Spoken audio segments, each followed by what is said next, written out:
Fighting is my job. That's what I do for a living. That's what I've been doing since I'm 7 years old every day. I'm fighting because I like the science of it. For me, it's a passion, so it's a sport. I'm a martial artist, and that's what I love to do.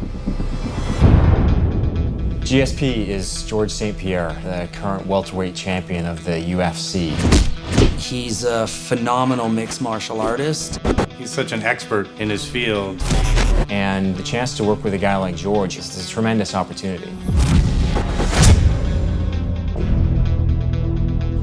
I'm here to make the video game, actually, to help the guys, help the team, to give them some insight of what I think, to make it more authentic, make it more real. Throughout the development of this game, we've been heavily influenced by MMA, karate, kung fu, wrestling, jiu-jitsu, and that, in a lot of ways, mirrors George's fighting style.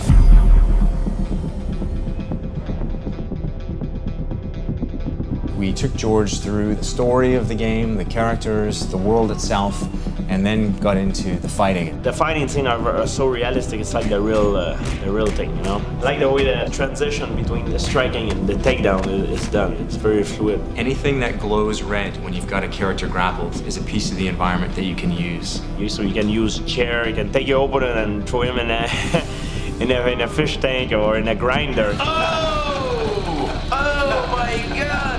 He wanted to get his hands on the game. You know, he almost kind of wanted to take the controls from Mike and play himself. It was like the dark side of George wanted to bust loose. Like me, when I play video game, I like to be a villain. In life, I'm a good person, but when I play, I'm like the most evil person I can be. And then we brought in Liberty Walker and Soda Yuyama, two guys who've been key to the development of our fighting and our locomotion. And the great thing about these guys meeting George is that Soda and Liberty are both fighters themselves. Whenever we are trying to implement some new moves, we get up, start throwing the punches, then see how it feels. So we would often work through what worked mechanically from our martial arts background, trying to keep with more believable moves. Soda and Liberty are very committed in what they do. They're very meticulous in their work. So Soda, you want to bring up on your end like the jump kick? When you sprint in towards the enemy and you push the striking button and there's a jump kick that comes out. It's a little bit problematic for us just visually. We weren't quite happy with it, but we couldn't quite articulate what was wrong with it. So you can see it in slow-mo. Okay, I see the progress. Go ahead. Go continuously, yes, I can see it. So at that point, you know, we broke into the mechanics of what was wrong with that move and how it wasn't looking correct. It doesn't feel like his hip is You know why? good extension, Because he's right? jumping with the same leg that he's gonna kick, which is wrong. Oh, I see. You see? Jump with the left and you kick with the left.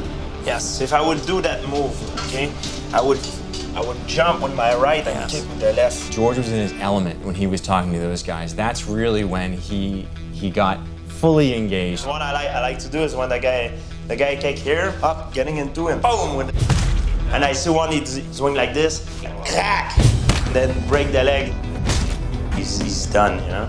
Tweak this, tune this, make this a little bit different, and we'll be even closer to having truly authentic fighting experience. We talked a little bit about the flying punch. It's one of my favorite moves in the fighting, but I've learned new version of it and new ways to apply it. You know, the one I use with my front end that everybody knows, and I like to combine it with the leg kick. I'm not watching it with the leg. So I'm here, you go with the front, and then you finish with the kick this side. And the other one is the same thing, so I fake it, up, and I finish with the kick as well. Nice. It's like a combination, you know, you end up, papa, with the kick. Here, and that's it. Nice. Wow. So even if you're not actually making contact, right? When you're actually working him back, he's on the defensive. You can pin him down. Exactly. And he's then moving, but now you're in. His attention's up here. Yeah. And you're in kicking range. So that's almost guaranteed, right? Exactly. That's because he doesn't see what is coming. You block it. You block his vision. So he tried to protect high, then you cut the leg. You know, that's when it works the most efficiently. Yeah, definitely.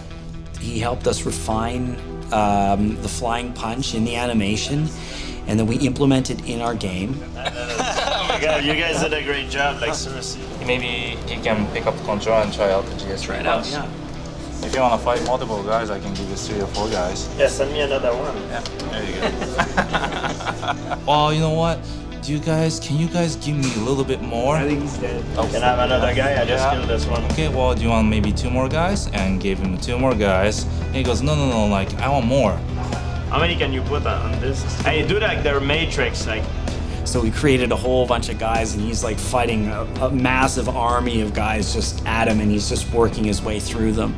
George absolutely helped us take the game to, I think, just another level. Having a guy who really embodies what MMA is today come in and actually help us tweak up our fighting, which is really the cornerstone of the gameplay experience. Doing more and more stuff like that is crucial for game development, and actually getting to meet the experts in the field and the people who really live that lifestyle and understand that lifestyle. And the fact that we actually have stuff in the game that's representative of him. Oh, my fighting shorts. You got it, man. The main thing about it, the reason why we play game is to entertain ourselves, to have fun. And this game, I have to tell you, it's a lot of fun. That's a murderous rampage. Die, everyone. In many ways, I think he's just as dangerous on the road as he is in the ring.